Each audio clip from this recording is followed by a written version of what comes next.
నిరుద్యోగులు మాయగాళ్ల ఉచ్చులో పడద్దు.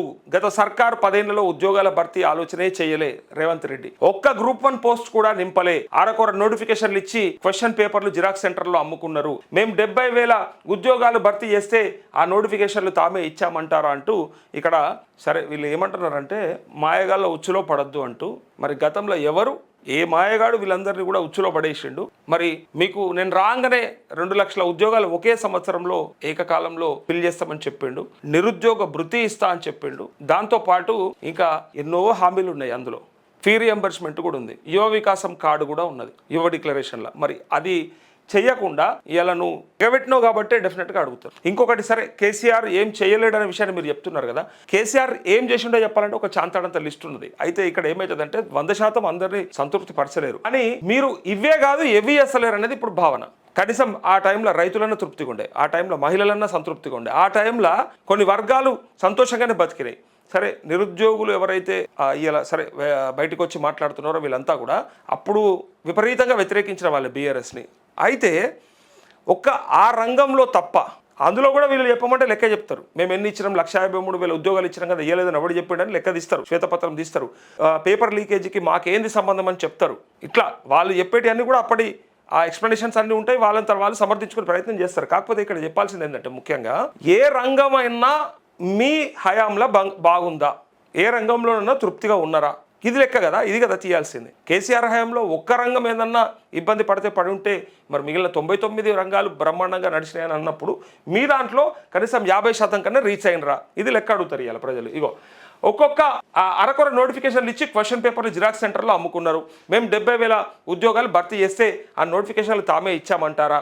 బీఆర్ఎస్ నేత కేటీఆర్వి సిగ్గులేని మాటలన్న సీఎం తాము ప్రతి ఉద్యోగ ఖాళీని భర్తీ చేస్తామన్న ప్రకటన, అసెంబ్లీకి రాకుండా ఫామ్ హౌస్లో పడుకొని శుద్ధులు చెప్తున్నారని ఫైర్, అందశ్రీ స్మృతివనానికి శంకుస్థాపన అంటూ ఈయన ప్రయత్నం ఏందో కానీ చిత్రంగా ఉంటుంది.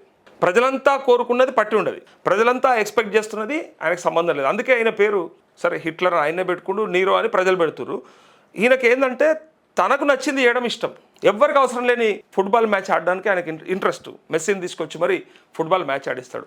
అట్లా అసలు సంబంధం లేని, మనకు ఎవరికి సంబంధం లేని, మనకు అవసరం లేని, మనకు పట్టి లేని విషయాల గురించి బాగా పట్టించుకొని పైగా Telangana sentiment and Telangana emotion మీద దెబ్బ కొట్టే ప్రయత్నం చేస్తూ ఉంటాడు. మనం ఇవన్నీ కూడా చూస్తున్నాం. గతంలో ఎన్టీ రామారావు విగ్రహం పెడతాడు. అసలు ఏదైతే మన అస్తిత్వం అనుకున్నామో దాన్ని కూడా తీసి పక్కన పెట్టిరు కదా. మన అస్తిత్వం అనుకున్నటువంటి మన బతుకమ్మను కూడా తెలంగాణ తల్లి విగ్రహంలోంచి పక్కకు జరిపిండు. సో ఇట్లాంటి వాటిపైన ఆయన ప్రయత్నం ఉంటుంది. ఎవరు ఊహించింది చేయాలని, ఎవరు ఎక్స్పెక్ట్ చేయండి చేయాలని, పైగా దాని ద్వారా వార్తల్లో ఉండాలని, ఏదో ఒక రకంగా నెగిటివో పాజిటివో నా గురించే మాట్లాడుకోవాలి, అట్లా ఉంటుంది నా ప్రయత్నం. ఇదో 10 ఏళ్ళ అధికారంలో ఉన్న గత పాలకులు ఉద్యోగాలను భర్తీ చేయాలనే ఆలోచన రాలేదని సీఎం రేవంత్ రెడ్డి ఫైర్ అయ్యారు. ఒక్క గ్రూప్ 1 పోస్ట్ కూడా నింపని వాళ్ళు నేడు ఫామ్ హౌస్లో పడుకొని శుద్ధులు చెప్తున్నారని. అరే వాళ్ళు పడుకున్నారు, నువ్వు నిలబడ్డావు కదా, మరి నువ్వు చేయరాదు. ఆయన పడుకున్నాడు, ఆయన పండబెట్టిరు.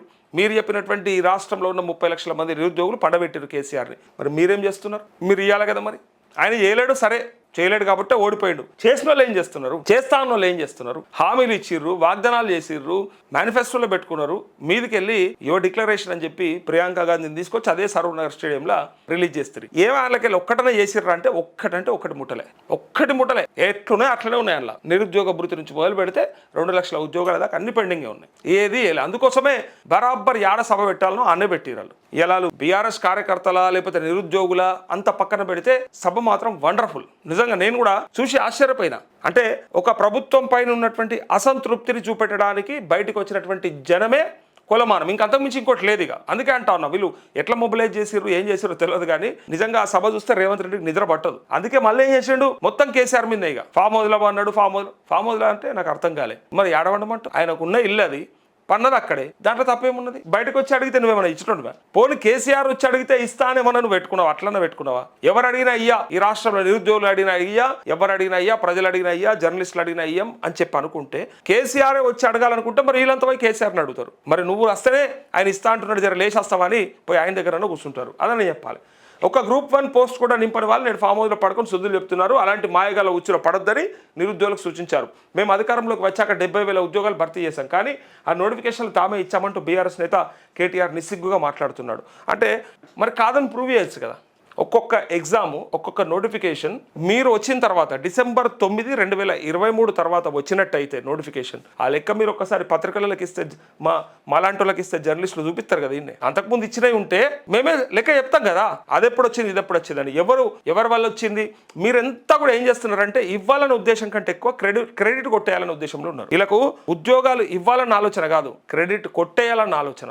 మాయంటే మాయని వీళ్ళు, మాయంటే మాయని వాళ్ళు. అందుకే అందరూ దొంగలే అని అనాల్సి వస్తుంది కొన్నిసార్లు. వాళ్ళకి ఇచ్చే ఉద్దేశం ఉంటే ఇచ్చిన తర్వాత లెక్కలు చెప్తారు కానీ క్రెడిట్ కొట్టేయడం కోసం ఇవి మాయి అని చెప్పరు. ఇది ఎట్లయిపోయిందంటే మంది కూటిన బిడ్డ మా బిడ్డ అని చెప్పినట్టు ఉన్నది. ఇప్పుడు వాళ్ళ బిడ్డ పట్టుకొచ్చుకొని మా బిడ్డని ముద్దాడుతున్నారు వీళ్ళు. అరే అట్లా కాదు కదా, నువ్వే అన్నావు కదా కండలు తిరిగిన వస్తాదైనా 3 నెలల పిల్లలు కనలేడు అని. మరి కనిసి పెట్టురు కదా, మీ బిడ్డను కూడా చూపిస్తే రాష్ట్ర ప్రజలంతా కూడా చూస్తారు. కానీ ఆ నోటిఫికేషన్ తామే ఇచ్చామంటూ బీఆర్ఎస్ నేత నిస్సిగ్గుగా మాట్లాడుతున్నారు. ఆరొకరు నోటిఫికేషన్లు ఇచ్చి క్వశ్చన్ పేపర్లు జిరాక్స్ సెంటర్లో అమ్ముకున్న చరిత్ర వాళ్ళదని విమర్శించారు.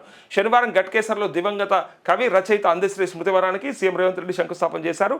అంతకుముందు అందశ్రీ జయంతి సందర్భంగా ఆయనకు సీఎం డిప్యూటీ సీఎం మంత్రులు నివాళులు అర్పించారంటూ ఇక అనంతరం బహిరంగ సభలో సీఎం మాట్లాడారంటూ అక్కడ అందశ్రీ జయంతి సందర్భంగా పెట్టినటువంటి సభలో కూడా కేసీఆర్ తిట్టాలి. పొద్దుగా లేస్తే ప్రతిపక్షాలు పాలకపక్షం గురించి మాట్లాడిన వాళ్ళు సభలు పెట్టి అంటే అది ప్రజల నుంచి వచ్చినటువంటి స్పందనగా అనుకోవచ్చు. కానీ నీకేమక్కర్నాయా? అరే నీకు ఇచ్చిన అవకాశం గొప్ప అవకాశం, బ్రహ్మాండంగా పరిపాలించుకొని బ్రహ్మాండంగా చేసుకోవాలి కదా. ఎప్పుడు ఆల మీద పడేస్తే నిన్ను ఎవరు నమ్మాలి, ఎట్లా నమ్ముతారు? అర్థం చేసుకోవాలి.